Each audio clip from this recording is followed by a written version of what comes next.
मेरे पीछे आप जो तस्वीर देख रहे हैं उससे आप आज कम से कम भली भांति परिचित हैं। जी हां, ये वही मनहूस पौंड कह लीजिए या जल भराव कह लीजिए या मौत का कुआं, नोएडा सेक्टर 150।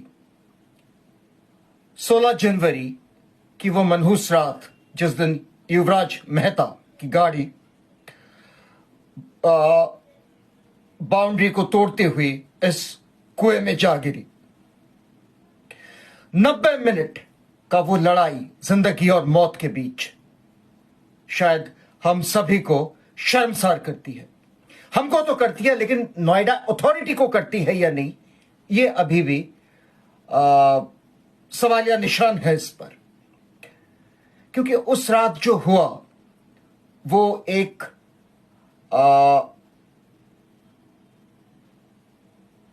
डेवलप्ड सिटी, यानी जो नोएडा या नोएडा में रहने वाले लोग बहुत फख्र से कहते हैं कि वो एक डेवलप्ड सिटी या नोएडा अथॉरिटी कई सालों से अपना जो जिसको कहते हैं बीटिंग देयर ओन ट्रम्पेट करती आई है।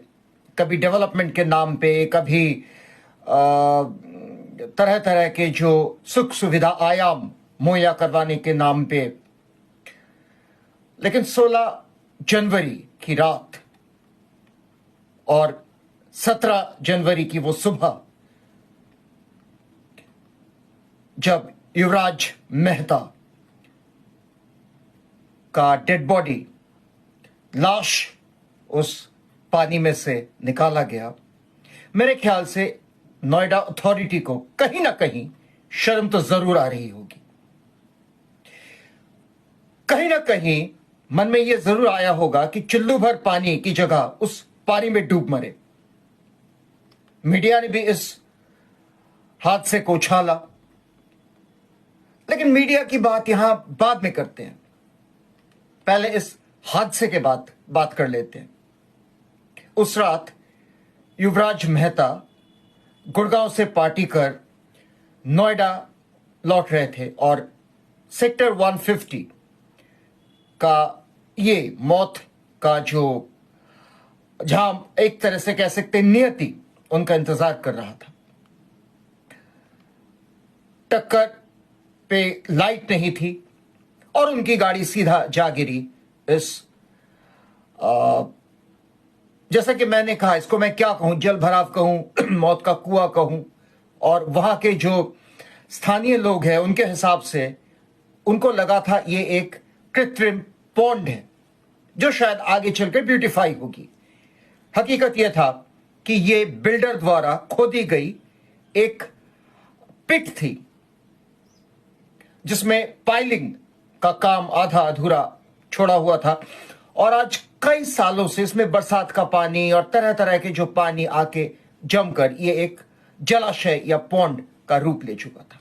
इसी में युवराज मेहता की गाड़ी आ गिरती है और उसके बाद 90 मिनट का वो मौत और जिंदगी की लड़ाई। युवराज मेहता को हम कॉम्प्लीमेंट दिए बिना रह नहीं सकते, क्योंकि ऐसे हालत में लोग डर जाते हैं, सहम जाते हैं, उसी में ही लोगों की मौत हो जाती है। लेकिन 27 साल का एक नवयुवक वो इस हालत में भी गाड़ी के अंदर से निकलता है, गाड़ी के छत पे चढ़ता है, अपने फादर को फोन करता है, कहता है कि मुझे बचा लो। उनके फादर वहां पहुंचते हैं। जो भी अथॉरिटी का जो भी रेस्क्यू टीम वहां पहुंचती है, लेकिन दूर खड़े तमाशबीन बन के खड़ी रहती है। किसी के पास ये एक्सक्यूज था कि उनके पास इतनी बड़ी रस्सी नहीं है कि पानी से वो युवराज को निकाल पाए। गाड़ी तो दूर की बात है, गाड़ी तो खैर बहुत बाद निकली। किसी के पास बहुत शर्मसार करने वाली एक्सक्यूज थी कि पानी बहुत ठंडा है, हम इस पानी में, इस जाड़े के रात में कैसे उतरे?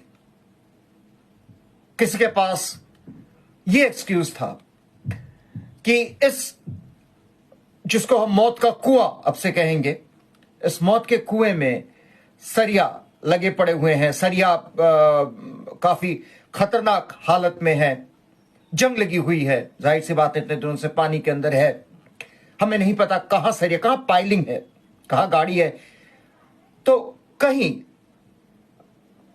ऐसा ना हो जाए कि हम खुद ही, हमें मतलब मौत आ जाए, इतना खतरनाक हालत था।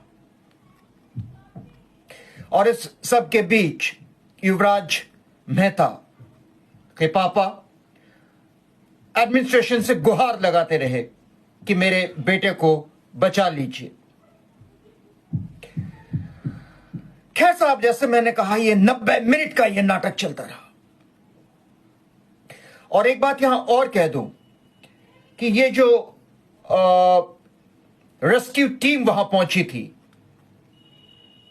they were not doing this rescue out of any charity. They were supposed to do this. They were compelled to do this. They were bound to do the rescue operations. लेकिन मौत, मतलब जब हम रेस्क्यू टीम की बात करते हैं तो हम सबसे पहले इनको वो कॉम्प्लीमेंट देते हैं कि साहब ये जाबाज लोग हैं, ये अपने मौत की परवाह करे बगैर इस काम में आए हैं। लेकिन उस रात तमाम रेस्क्यू ऑपरेशंस पर सवालिया निशान लग गए। तमाम रेस्क्यू जो ऑपरेशन करते हैं, जो जाबाज हैं, हकीकत में हमने एनडीआरएफ में या जितने भी रेस्क्यू ऑपरेशन टीम देखे हैं, उनमें जाबाज लोगों का कतार देखा इतने सालों से। लेकिन उस दिन शर्मसार कर दिया है इस रेस्क्यू टीम या लाइफ सेवर शब्द को। ये लोग उस पानी में उतर नहीं पाए। 100 फीट 200 फीट गहरा नहीं था ये मौत का कुआं, करीब 25 से 30 फीट गहरा था यह मौत का कुआं। तड़के 4 बजे युवराज की लाश निकाली गई, पोस्टमार्टम के लिए भेजा गया। जाहिर सी बात है वो एक रिचुअल है, उसको करना पड़ता है। और पोस्टमार्टम में वही निकला जो सबको पता था कि गले तक जो गंदा पानी था, जो एसिड था, वो भर गया था, लिहाजा उसकी मौत हो गई। मतलब जब तक युवराज चिल्लाता रहा, चीखता रहा कि मुझे बचा लो, मुझे बचा लो, वो 90 मिनट रेस्क्यू ऑपरेशंस या एडमिनिस्ट्रेशन ये नहीं कर पाए कि वो बाहर से रेस्क्यू टीम बुलाए जो सक्षम थे, जो इन रेस्क्यू टीम या रेस्क्यू ऑपरेशंस जो आए हुए थे इनके तरह नपुंसक नहीं थे। और क्या शब्द इस्तेमाल करूं इनके लिए, जो रेस्क्यू में काम करते हुए कहते हैं कि हम ठंडे पानी में नहीं उतर सकते, हम पिट के अंदर नहीं कूद सकते क्योंकि उसके अंदर लोहा है, उसके अंदर सरिया है, सर्दी बहुत है, पानी बहुत ठंडा है। यह सब कौन कह रहा था? रेस्क्यू ऑपरेशन के लोग, एडमिनिस्ट्रेशन के लोग। खैर साहब, आनंद फानंद में एनडीआरएफ की टीम को बुलाई गई रात को, और वो लोग तड़के युवराज की लाश को निकाला और पोस्टमार्टम के लिए भेजा गया। अब सवाल है एडमिनिस्ट्रेशन पर। नोएडा एडमिनिस्ट्रेशन ने अपना मखौल तोड़ा ही लिया है। साथ ही यहां के जो एमपी, एमएलए, काउंसलर्स या बाकी जितने भी एडमिनिस्ट्रेटिव सेक्टर के लोग हैं, खासकर नोएडा अथॉरिटी, जैसा कि मैंने कहा, आप नोएडा अथॉरिटी के बोर्ड्स, नोएडा अथॉरिटी के एडवाइजरी नोएडा में रहते हैं तो आपको दिख जाता है। आलीशान उनका दफ्तर है नोएडा अथॉरिटी का। शर्मसार करती हुई यह घटना इंसानियत, एडमिनिस्ट्रेशन, पॉलिटिशियंस और नोएडा अथॉरिटी के मुंह पे जो कालिक पोती है उससे शायद ही कभी नोएडा उभर पाएगी। और नोएडा के जो लोग नोएडा में रहते हैं उनके लिए आखिर में इतना ही कहना चाहूंगा, आप लोग बहुत फख्र से कहते हैं हम नोएडा में रहते हैं, हम ग्रेटर नोएडा में रहते हैं, हम एक मल्टी आयाम वाला एक सिटी हमारा है नोएडा, जहां हर तरीके का सुख सुविधा आयशो आराम। अब तक नोएडा में जिस चीज की कमी थी वो थी सिक्योरिटी। हम सब जानते हैं नोएडा के ऐसे कई सारे पॉकेट्स हैं जो सिक्योरिटी के लिहाज से देखा जाए तो दे आर क्राइम जोन्स। लेकिन अब एक नया चीज जुड़ा, आप पॉश इलाकों में, रिहायशी इलाकों में भी सेफ नहीं है। खुदा ना खास्ता अगर आप ऐसे किसी मुसीबत में घिर जाते हैं, खुदा ना खास्ता, गॉड फॉरबिड, अगर आपके साथ ऐसा कोई हादसा होता है तो रेस्क्यू वाले कहते हैं कि पानी बहुत ठंडा था, रेस्क्यू वाले कहते हैं कि अंदर लोहा है, हम उतरेंगे तो हम मर सकते हैं।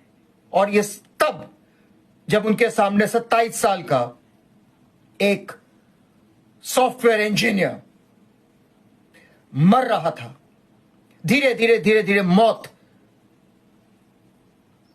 उसे अपने आगोश में ले रही थी, और वो तब भी कह रहा था पापा मुझे बचा लो, पापा मुझे बचा लो। At the end, all I have to say is this the city? Is this the administration we dream of, we think of, we feel proud of staying in a place like Noida? Think it over. And lastly, ensure that you know swimming.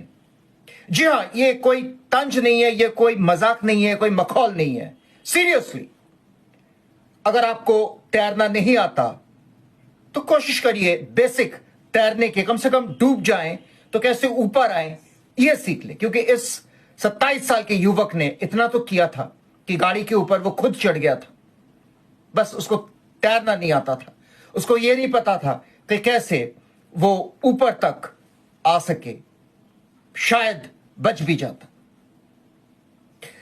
देखते रहिए non stop news live, मैं पल्लव घोष आपके साथ। बेहद शर्मनाक घटना।